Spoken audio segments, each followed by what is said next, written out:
Shalom. Before I get started with this lesson, I want to give all honor, praise, and glory to Yahweh, Ba'Hashem, Yahweh Shah, Ba'Hashem, Makar Kwadash. Double honors to my apostles and elders, a great millstone that taught me this truth and that rule well. And peace and salutation to the elect that's out here laboring and that believe on the names of Yahweh, Ba'Hashem, Yahweh Shah, Ba'Hashem, Makar Kwadash. And pretty much in this lesson, I want to do a part two on how the world is fearing the tribes reuniting. Okay. Now, as I was going into, all right, the world is afraid for Israel to come back in one accord because they know that we're going to establish that government back in the world like we did during the time of King David and King Solomon. All right, and this is why they have so much propaganda, and I mentioned the infrastructure earlier, to keep the tribes pretty much divided. But at the end of the day, man, the Most High is sealing up the breaches that have separated Israel. This is why when I read Amos 9:11, I read it again. It says, "In that day will I raise up the tabernacle of David that is fallen, and close up the breaches thereof, and I will raise up his ruins, and I will build it as in the day of old." Right, and those breaches going into the different schisms or divisions.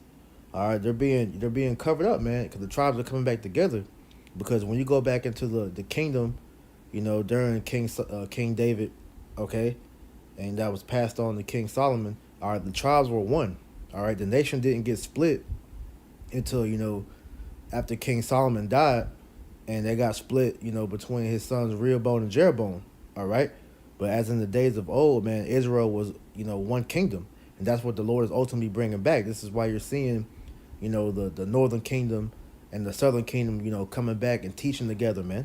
All right, because we're realizing that we're the same people, man. All right, because they're the same issues that the so-called black man faces. All right, the same thing the so-called Latinos and Native Americans face also, man. All right, because we're all under the curses, which proves once again that we are the same people. All right, this is Jeremiah 50:33. "Thus saith the Lord of hosts, the children of Israel and the children of Judah were oppressed together, and all that took them captives held them fast. They refused to let them go." Right, and that's what you're seeing, man. Okay, because as I mentioned, man, hey, we all suffer from the same curse, and we all have the same enemy. All right, I have a meme in my phone, which was heavy, because when you go into the problems that the so-called black man, the so-called Latino, and the so-called Native Americans face, all right, it all is predicated on the same enemies, which Esau, Edom being the main enemy. All right, and that meme, it says we all have the same enemy. The so-called black man, it says my people was stolen by the same enemy. The so-called Native Americans, it says my land was stolen by the same enemy. And the so-called Latinos, my people were exploited by the same enemy. All right, which all be the so-called white man. All right, so that's proof to show you that we're all oppressed together here in America, Babylon the Great, because we all suffer from the same thing. We all go through baby mama trauma. All right, we all have that evil eye towards our brother. All right, daddy issues. All right, we enter in the world poor, we leave out poor. When Deuteronomy 28 applies to all. All right, all the nations, man. It's like all the tribes, man. Okay, slip of the tongue. All right, and I actually want to get that real quick.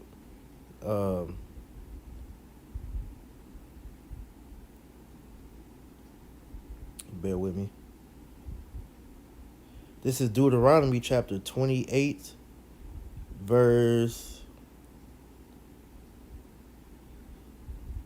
I'm gonna start at verse 45. Deuteronomy 28:45. It says, "Moreover, all these curses shall come upon thee, and they shall pursue thee and overtake thee till thou be destroyed, because thou hearkenest not unto the voice of the Lord thy power, to keep his commandments and his statutes which he commanded thee, and they shall be upon thee for a sign and for a wonder, and upon thy seed forever." Right. because Yahweh Shem Shah, warned us, in this chapter, starting at verse 50. It's like starting at verse 15. All right, it will befall us if we disobey Yahweh Shem Shah's law, statute, commandments, and all from 15 down to 68, all apply to us to this day. And as it says, it's a sign and a wonder to show you who the Israelites are in this time now, man. All right, and Esau and the nations have exploited that to the T. All right, and they don't feel a lick of sorrow for it, because at the end of the day, especially Esau, man, he profits off of us, being in this downtrodden state, to the point to where now that we are reclaiming our heritage, they no longer recognize us as being the children of the Most High, man. All right, this is the book of Lamentations 2 and 15. It says, all that pass by clap their hands at thee, they hiss and wag their head at the daughter of Jerusalem, saying, is this the city that men call the perfection of beauty, the joy of the whole earth?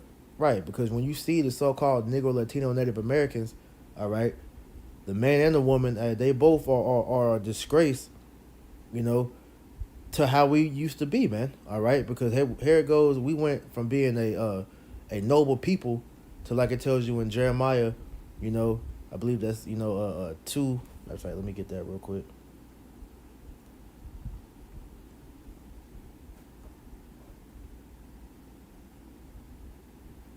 Jeremiah 2 and 21. Yet I have planted thee a noble vine, wholly a right seed. How then art thou turned into the degenerate plant of a strange vine? And we have came down to this base level by taking on the heathen ways. And like I said, man, Esau has exploited that, because through his system, all right, he has further distanced us from the scriptures and made us embrace the ways of the heathen, and we have been afflicted by the curses, man. All right, so now is we're hardly recognized, as the people that the scriptures describe, man. All right, because you see Jake, man. Jake, the Jake man, he's an effeminate, homo thug with tattoos, all over their body. All right, sagging. All right, drugged out, and you got the women who are nothing but whores. A total disgrace. All right, masculine as hell. All right, this is the furthest thing from what you would read about as the Israelites, man, who were looked at as the perfection of beauty, man. Verse 16, all thine enemies have opened their mouth against thee, they hiss and gnash the teeth, they say, we have swallowed her up. Certainly this is the day that we look for, we have found, we have seen it. And that went what I brought out in the first part, which was that Psalms 2, all right, that vain thing that the nations imagine, man, all right, of having Israel swallowed up forever. But see, now the Most High, all right, is putting his spirit back on the elect, and now we're coming out of these ways, man. All right, we're no longer leaning on the heathen, especially Esau, Edom, to tell us who we are, man, or to tell us anything at that fact, man. All right, we're turning back unto the Lord and reclaiming our heritage and seeking our power. Okay, this is the book. This is Isaiah 10 and 20. It says, and it shall come to pass in that day that the remnant of Israel and such as are escaped of the house of Jacob shall no more again stay upon him that smote them. And that's going into the elect, that's turning back, to the Most High and his son, all right, and disregarding, Esau, Edom, and his government, man, and his power structure and his ways, the ways of Babylon the Great, which is nothing but a soil pollution here, man. It says, but shall stay upon the Lord, the Holy One of Israel, in truth, right? Because now we're turning back to our ancient ways and seeking, the ways of our ancestors, and learning about how they serve the Lord, so that we can, reconnect with our power. And these heathens see that, man. This is why they're coming down, trying to stifle this truth and ultimately, try to, stop the elect from waking up. All right. Verse 21, the remnant shall return, even the remnant of Jacob, unto the mighty power. For though thy people Israel be as the sand of the sea, yet a remnant of them shall return. The consumption decreed shall overflow with righteousness. And this is what we are witnessing, man. All right. Hey, Israel is pretty much, a repentant, man, because the word is gone out. Okay. And these nations are afraid.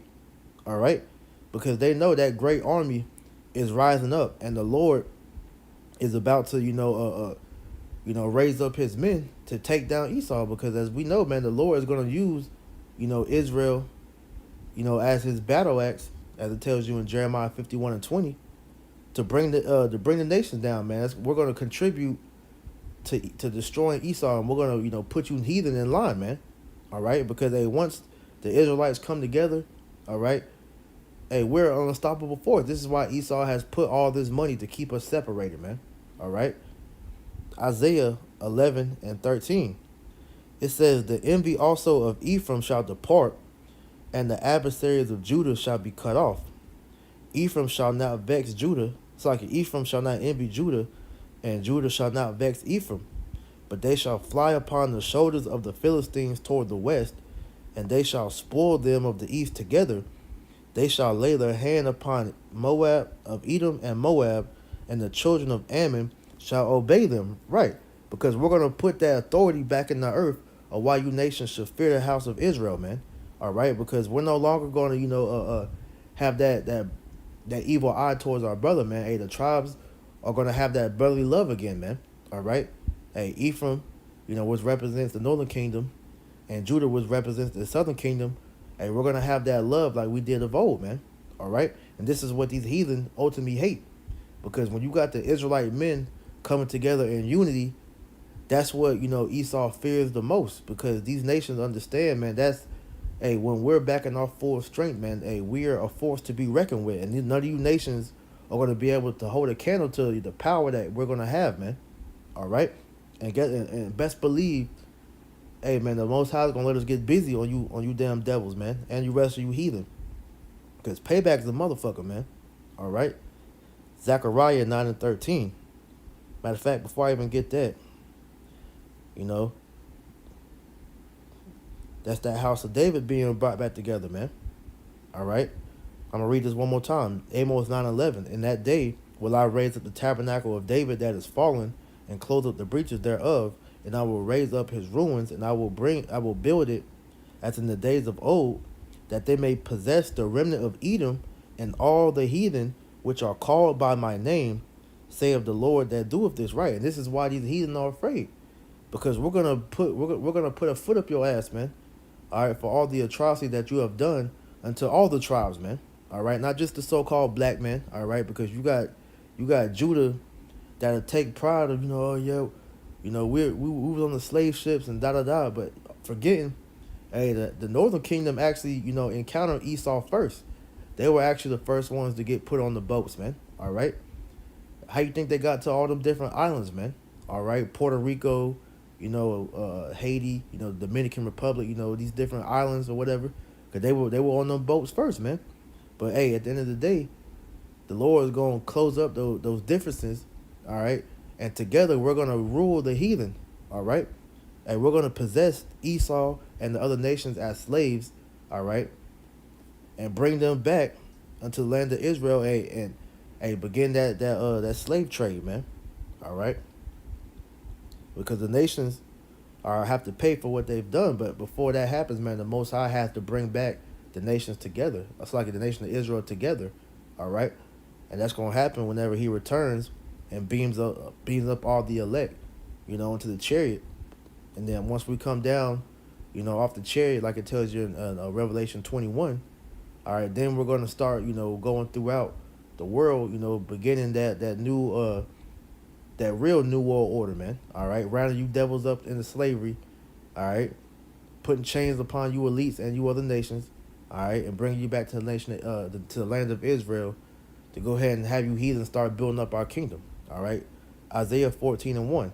"For the Lord will have mercy on Jacob, and will yet choose Israel, and set them in their own land, and the strangers shall be joined with them, and they shall cleave unto the house of Jacob." All right, and the strangers going into the Israelite foreigners that are scattered all throughout the four corners, because every member of the elect ain't gonna look like a typical so-called Negro, Latino, Native Americans. All right, because Israel has been scattered throughout the four corners of the earth, so you're gonna have Israelites from different nations.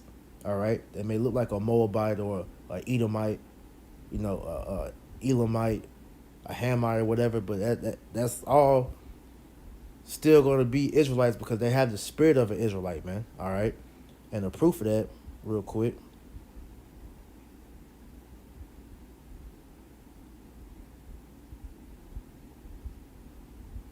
Give me 1 second.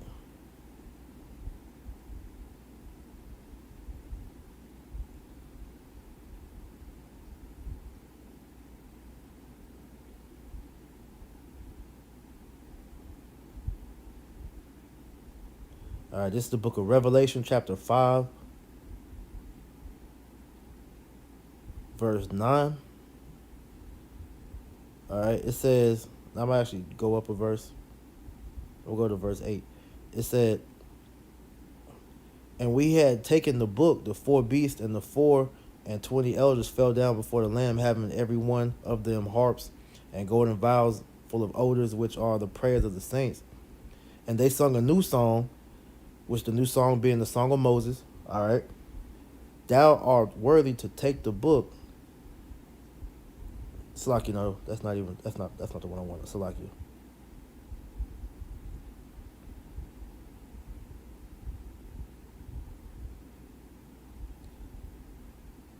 Revelation 14.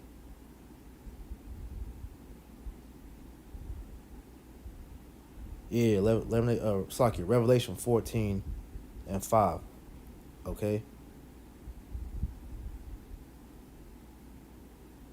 It says, matter of fact, I'll just start at the top. Revelation 14 and 1. And I looked, and lo, a lamb stood on the Mount Zion, and with him 144,000, having his father's name written in their foreheads.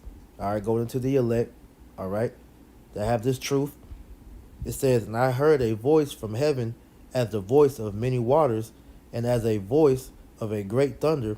And they heard the voice of harpers harping with their harps, and they sung as it were a new song before the throne and before the four beasts and the elders, and no man could learn that song but the 144,000 which were redeemed from the earth. And that's going into the elect, all right, singing that new song, which is this truth, all right, which I mentioned, which is that the song of Moses, man, all right, the song of deliverance, that Yahweh Shai is going to come and, deliver us from the hands of Esau and the rest of these nations. Verse 4, these are they which were not defiled with women, but they are virgins, all right, meaning that, the elect weren't penetrated with the ways, of wickedness, man, all right. Lord willing, we're of the elect, and we are kept pure. These are they which follow the Lamb whithersoever he goeth. These were redeemed from among men, being the first fruits unto the Most High and to the Lamb, and in their mouth was found no guile, for they are without fault before the throne of the Most High. All right, these are the men that the Most High redeemed from the earth. Okay, whose works were found, a fruit for repentance, man, or who he delivered. Okay, and I saw another angel fly in the midst of heaven, having the everlasting gospel to preach unto them that dwell on the earth, to every nation and kindred and tongue and people, saying with a loud voice, fear the Most High and give glory to him, for the hour of his judgment is come, and worship him that made heaven and earth and the sea and the fountains of water. All right, and I believe when you go into this word, kindred, because see, they'll try to say that that salvation is for everyone, but actually salvation is just for the elect, man. Okay, yeah, and this word kindred goes into the Greek word phile, which means, when you go into definition 1a, it says in the New Testament, all the persons descending from one of the 12 sons of the patriarch Jacob, which shows you that that's going into the elect that have, that has been scattered throughout the four corners, that's going to be delivered. All right, so those are the strangers that is talking about back in here in Revelation 14. So jumping back, Revelation 14 and 2, and the people shall take them, and the people being Israel, it says, and the people shall take them and bring them to their place, and the house of Israel shall possess them in the land for servants and handmaids, and they shall take them captives who captive they were, and they shall rule over their oppressors. Right? Because see, when we get when we get that power, all right, we're gonna take these nations and put them in slavery. All right, and they're gonna serve us. All right, for the rest of eternity, man. All right, because for that first 1,000 years, all right, these nations are gonna build up the kingdom of heaven, man. All right, and then after 1,000 years, all right, the nation of Israel is still gonna be, in that ruler position, but we're gonna give you nations outside of Esau, Edom, your lands back, and you nations are gonna be tributaries unto us, man. All right, but the nation of Edom, his judgment, all right, is to be destroyed, man. All right, and let me get that. This is the book of Obadiah, chapter 1, verse 18. It says, "In the house of Jacob shall be a fire, and the house of Joseph a flame," which shows you that, hey, we're going to be one nation again. "And the house of Esau for stubble, and they shall kindle in them and devour them, and there shall not be any remaining of the house of Esau, for the Lord has spoken it." Right. So after that 1,000 year period, we're gonna, take all you Edomites, put you in the pit, and we're gonna have the most, greatest bonfire ever, recorded in human history, because that's gonna be the end of Esau, Edom as a nation.